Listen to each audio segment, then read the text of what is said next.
Introducing Kodacolor VRG, film that captures the color of power. The most accurate, realistic color in print film.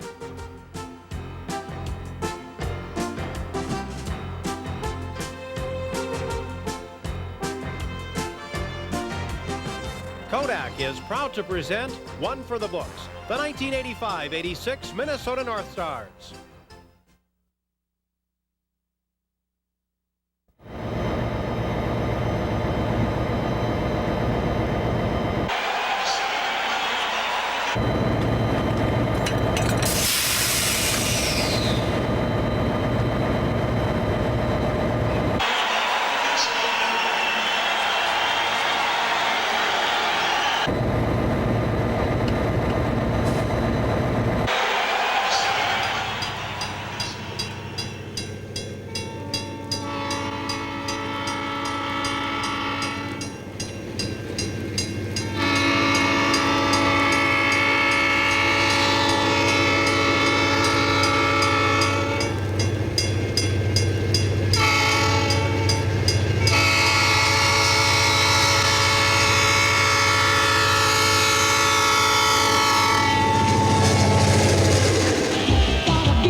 By the end of the 1985-86 season, the North Star Express was highballing its way through Met Center. Fan interest was at a fever pitch, while one of the National Hockey League's most improved teams set 11 club and individual records. There's no doubt the year was one for the books.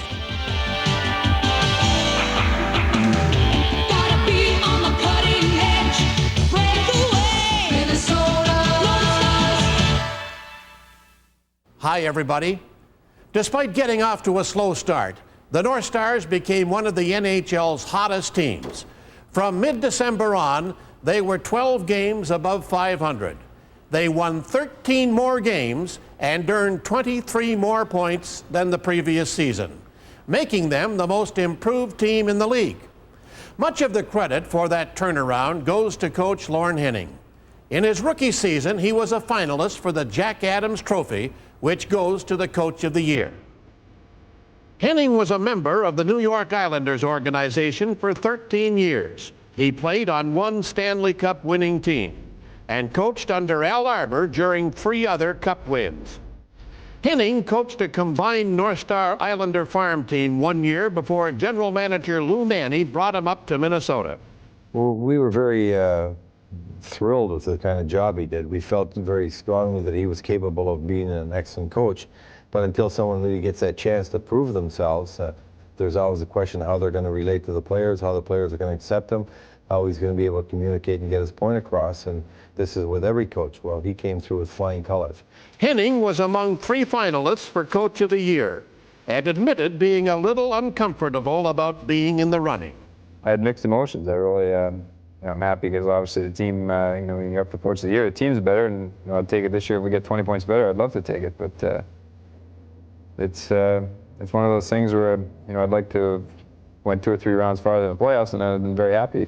Henning became known as a player's coach. He stuck up for them when warranted and never publicly criticized an individual.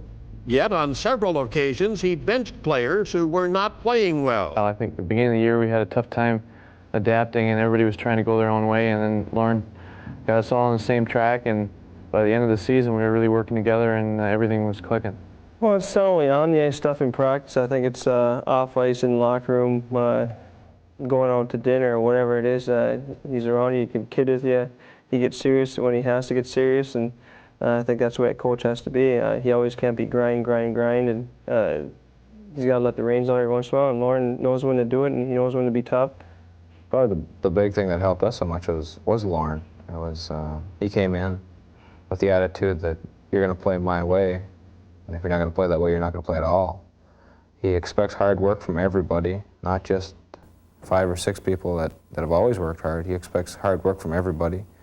He expects the same from everybody. He treats everybody the same, and I think that's the only way to coach, and I think that's the only way that you can get everything out of the guys we've got here. One of the players who responded to Henning's no-nonsense approach was Brian Bellows. After being benched for 2 games early in the season, Bellows set one of the records we mentioned earlier. Between January 11th and February 21st, he scored in 20 consecutive games. Bellows broke the old record of 17 games when he was credited with a goal against the Boston Bruins at Met Center. The previous mark was set by Jude Druin when Bellows was only 6 years old. I don't know, just something that seemed to happen. I don't know, I just didn't really notice it until about 15, 16 games. And then after that, I just more or less used it as a preparation factor for getting ready for each game. The only thing that made it really significant was the fact my parents were in town just accidentally at that time when I did break the record. So that was kind of a meaningful way, to remember it. Well, I think Brian really settled down from Christmas on. Again, it's tough. You're playing with different centermen, different wingers all the time, and Brian handled very well. When he caught fire, when he had the streak going, he was carrying the team as Neil was in October or November and December. And he just he doesn't get Dino takes the first part of the power play usually, and it's tough. So he doesn't get the opportunities to get the points a lot of times that some other guys do. But when he caught fire, he was playing more, and he had more responsibility, and he likes that. More responsibility, better for him, and which he's probably going to get a lot more of this year. Bellows has become a model citizen off the ice as well. In the off-season, he founded a chemical abuse and awareness program with the help of St. Mary's Hospital, the Minnesota North Stars, and other Twin Cities companies. Brian is talking to kids about their health, about drugs, and about drug abuse. 6 years ago, a bright and spirited goaltender came to the North Stars. He drew rave reviews from the media and wild cheers from the fans. Don Beaupre was a rookie sensation. At age 19, he started an NHL All-Star game and helped the North Stars reach the Stanley Cup Finals. Beaupre settled down and had one of his best seasons in 1985 and 6, after 4 years of inconsistent play and trips to and from the minors. Donnie started out, he was 18 years old. He came in with the attitude that he had to do something, and he did it his first year. He played very, very well. I think it was either his first or second year he played in the All-Star team. And after that, what happens is people start to catch on to what you do, and they caught on to Donnie a little bit. I was one of the youngest goalies to be in the league in a long time, and that was kind of a novelty, and I think the media played up on that. But Donnie showed he could play. Donnie showed a lot of character. He worked very, very hard. He had confidence in himself. He had confidence in his teammates. And he's grown up a lot since he was an 18-year-old kid. And, Donnie played this year just the way I knew he could play all the time. There's more expected of me now, and I expect more out of myself. I'm not just trying to prove I can play in the league. I'm trying to prove I'm going to be one of the best goalies in the league. In the second half of the 1985-86 campaign, Donnie played like one of the best goalies in the league. On February 6th, Beaupre began a club record streak of 14 consecutive wins. Although league records are incomplete, the streak may be the second longest in NHL history. The streak began with an overtime win against Toronto. It included a dramatic 4-0 shutout of Edmonton at Met Center and a 6-5 overtime win against St. Louis, before ending on March 21st in Edmonton in overtime. Well, it's something I never really thought of until it got to be 8 or 9 games, and it's something now I can look back on and kind of be proud of, and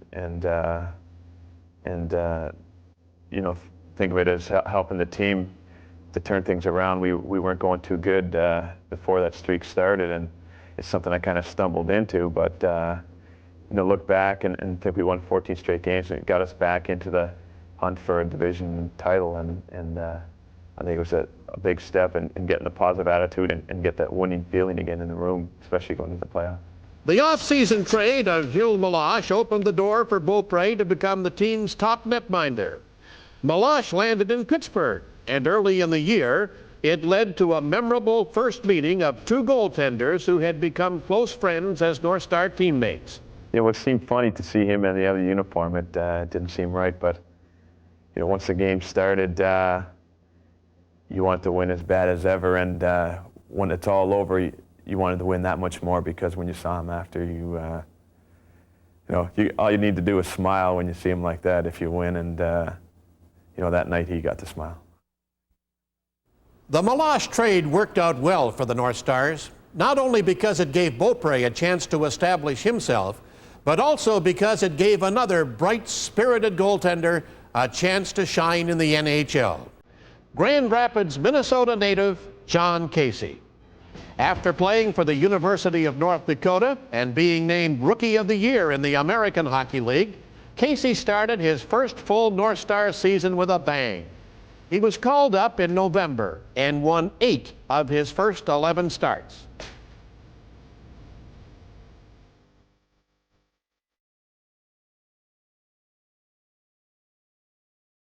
Johnny played very well at the start of the year, and he sometimes gets caught wanting a little too much, but he's a great competitor, and he definitely early in the year, around Christmas time, he had some great games, and he's a real fiery guy. His teammates loved playing in front of him, and he won some big games for us. He's quick, and he's a great competitor. He was billed as being successful wherever he played, and being a winner, and he is. You can tell by talking to him that he has a positive attitude about himself and his play, and I think that's what you need as a goaltender. The Beaupre-Casey tandem provided fans with many thrilling moments.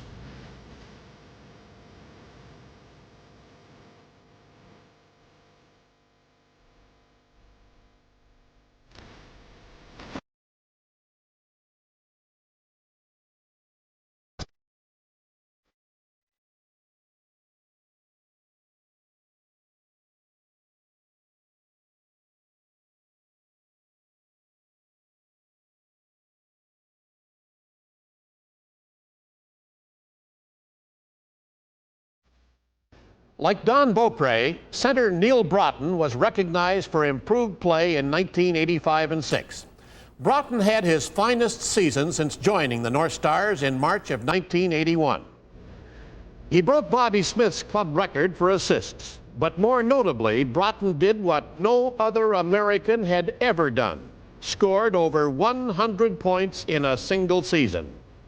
He reached that plateau in Toronto. Frank Mazzacco and Wally Shaver describe unbelievable, and naturally we looked forward to the day that there would be an American someday that would reach that goal and break it, and so glad that it was Neil Broten that did it, and I think it's an accomplishment that's it's just hard to explain. It just was just a great effort. Well, I didn't really think about it that much. It was definitely the newspaper guys and the TV guys, build it up a little bit. I guess it's quite a thrill once you think about it. I guess, when I look back and say I'm going to be 50 years old or whatever, and that I was the first American-born player to score 100 would be a big thrill. And he just continues to amaze people with the kind of abilities he's got. People really don't realize or appreciate the skills of Neil Broten unless they get to see him as often as the people around here do. He's an exceptional player, and I think that he's the type of individual that makes anyone he's playing with look good. And he's the type of individual that really is among the upper echelon of the players in the National Hockey League, and his past year has proven that. the two players who benefited most from playing with Broten were line mates Dino Cicerelli and Scott Bjugstad. The trio combined for some of the year's most dazzling passes and scoring plays. And even though they weren't united until mid-November, they set team records for goals, assists, and points by a line. And Bjugstad, in just his second season, set a record for goals by a left winger, breaking Steve Payne's 6-year-old mark. It's a big thrill for me to come in, and especially just my second year, and have that happen. I guess I really didn't know about it till I was like 35 goals or something, and by that time, if I didn't get 42, I was going to be kind of disappointed because things were going so good at that point. He's a strong kid who's got a good shot, and anywhere in the slot area he's pretty dangerous. He's very accurate and got a very hard shot. And I know when I played with him, the Gophers, I used to work on a shot a lot. He worked on a shot a lot here after practice, before practice, and him basically is kind of the same way as Dino. Dino's, I think, a little bit more quicker on the net, but Scotty's definitely got a hard wrist shot, and he knows where it's going. And I basically try to do the same thing to him, is get him the puck and let him shoot it. With Dino's shot, anywhere from inside the blue line, and he's dangerous. So, and any loose puck around the net, he's on it, he jumps on it, he puts it in net. So, my job is basically, if I don't have a nice clear shot, is to, even sometimes if I do have a nice clear shot, I try to get it to him. And, it definitely makes you feel good when you get it to him and he gets a quick shot off on net or in the net. So.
Well, if we had some other, we'd say the other lines, if they were able to take some of the pressure off of that line, I think it could have even gone a little better.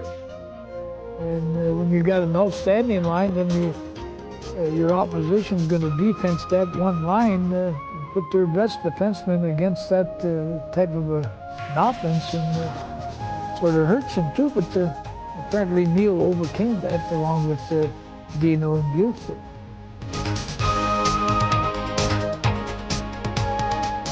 After the All-Star break, the North Stars were one of the hottest teams in the league. But few people realize how well the team played from the middle of December on. They had just been blown out by Edmonton and lost an embarrassing game at home to the New Jersey Devils when they traveled to Joe Louis Arena. The one game in Detroit in December, I think we beat them 10-1, and we just, a lot of time we'd have a good game, a bad game, a good game, and bad game. And I think we got a little more consistent. The players had a good meeting, and they came and they started playing every night, and they came to play every night. And as a coach, that's all you can ask. The team meeting in Detroit was an important one. One player who took an active role in it was St. Paul native Dave Langevin, who became one of the dressing room leaders. That night, he shared his thoughts about his new team with KITN Television's audience. I think what we mostly thought is, we got to get some pride in the colors we're wearing. I think everybody agrees that, we're probably one of the laughingstocks of the league, and it shouldn't be that way. We're a team that has a lot of talent, but we have to get that desire and that heart is also a big thing. You could have all the talent in the world, but if you're not going to go out and give it 100% and, get hurt to win, the team's not going to go anywhere. And I think we all realize that each game now we have to start getting better and start learning to sacrifice for each other and caring for each other on a team, because, it gets tiring, hearing about guys being traded every day. It's no fun being traded. It's a shock to yourself and your family, and guys don't realize that how good they do have it in Minnesota. The fans have been patient, which I think they've been too patient. I think they should demand more from us, because we should be doing better. We should be up. We should have 30-some points now, but we can't settle for mediocrity when we have a team that's capable of being maybe first overall in the league.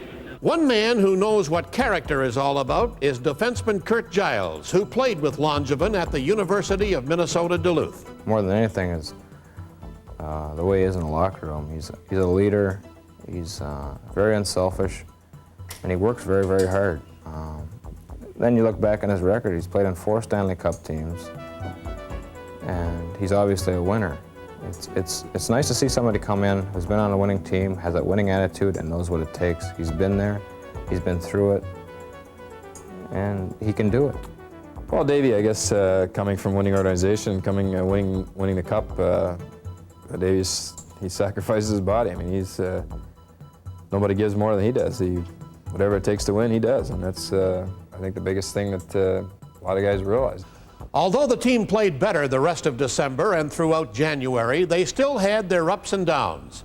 Following the All-Star break, they picked up a home ice win in overtime and then got ready for a tough road trip to Philadelphia, Montreal, Toronto, and St. Louis. Looking back, I think we played in Philadelphia. That was one of the biggest games. Johnny Casey played outstanding, made some big saves, and we got a tie in their building. Then we came in and Kurt got the overtime goal in Montreal, and the guys we got some momentum from that. Casey indeed was outstanding at Philadelphia, where after spotting the Flyers a 2-goal lead, he shut their pounding offense down. Brian Bellows scored 2 power play goals. The second tied the game early in the third period. Then it was up to Casey to preserve the tie with 2 great saves late in the game.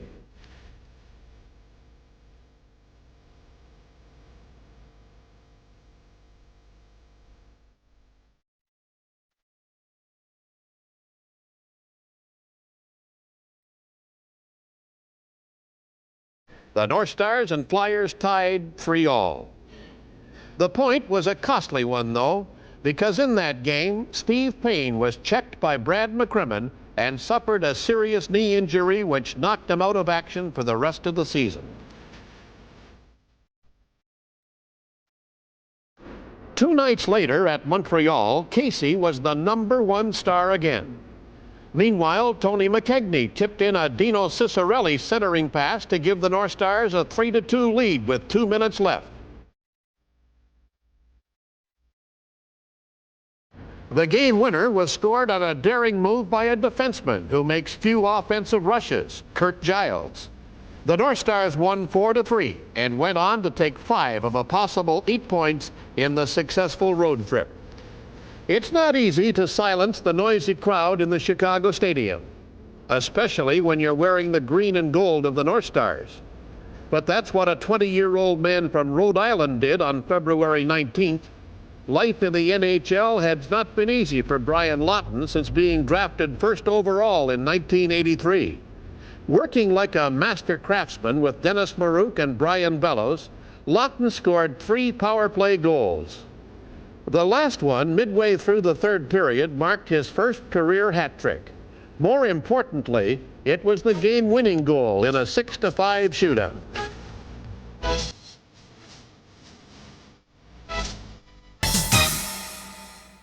By the time March 1st rolled around, the North Stars had played the New York Islanders twice, earning a win and a tie. So, although coaching against Al Arbor wasn't old hat, Lorne Henning says at least the game wasn't as emotional as the first 2. Crowd pleaser Willie Plett scored on a power play in the opening 4 minutes to give Minnesota the lead. But the Islanders then reeled off 4 straight goals, forcing the North Stars to come from behind for this victory. Plett's second goal of the night tied the score and started a third period rally, while Neil Broten put the North Stars ahead to stay.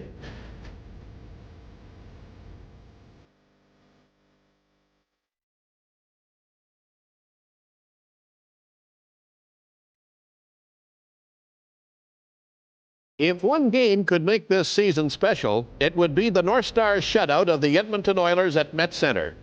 Not only did it come a month before the playoffs when the team was red hot, but it also featured a great goaltending duel between Don Beaupre and Andy Moog. Donnie played great, but the whole team played great. The guys until that time, we were playing pretty well. They knew that we were a pretty good team, but we didn't think we could play with them. Then we went out and we shut them down, and Donnie made a couple of big saves, but the guys just kept skating. I mean, we're a pretty offensive-minded team when they're skating, when they're moving, and even Edmonton have said that we're the only team in the league that can skate with them. I mean, there's other teams obviously, but that consistently can skate and wear them down. Beaupre's winning streak had reached 12 games when the North Stars and Blues met a week later at Met Center. Again, the streak was on the line. Dirk Graham reached the 20-goal plateau for the first time in his NHL career when he scored shorthanded to send the game into overtime. After a face-off, Dino Ciccarelli pounced on a loose puck, completed the hat trick, and preserved Beaupre's streak.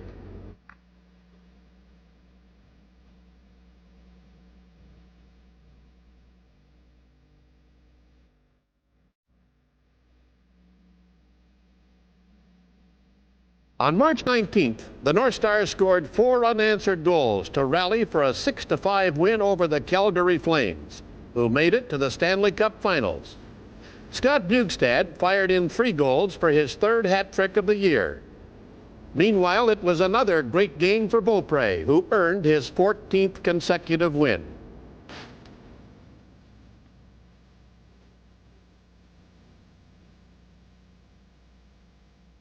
One night after the Calgary win, Beaupre took his streak into Edmonton, and the North Stars brought their hopes of beating the league's best on their own rink. In their building, they had a lot of chances, and Donnie obviously kept us in the game. I think they had 54 shots, if I remember right. Donnie just played outstanding. That was the end of his streak. He had his winning streak going. And at that time, it was a question of whether to play him or not, but you know, we were on a roll, and the team we had some key injuries, and Donnie was playing well, and it wasn't really fair to throw somebody else in there because he wanted to play. I mean, he was playing a lot of games, but he was on a roll. He played great, just an unbelievable game. And the guys, we made a mistake in overtime, or else it really should have been a 4-4 game. Broten and Bjugstad had combined for first period goals and a 2-0 lead. The Oilers battled back, however, and sent the game into overtime when Wayne Gretzky picked up an errant pass and fed Jari Kurri.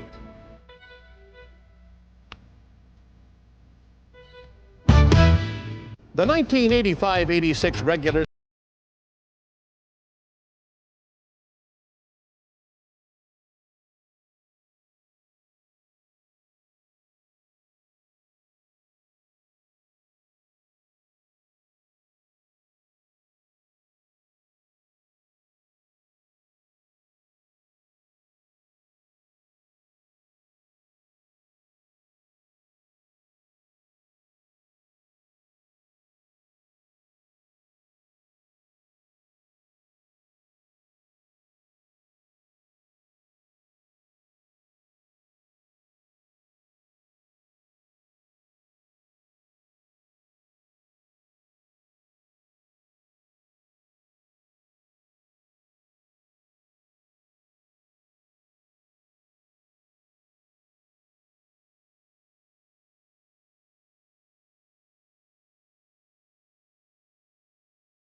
for our Minnesota North Stars. Hopefully, they'll stay a little healthier physically. They had some crippling injuries last year, which took people like Steve Payne, Tom Hirsch, Todd Bergen out of the lineup for the entire season. North Star fans still have not seen Todd Bergen play a game because of a severe muscle injury in the abdominal area, which kept him out all last season.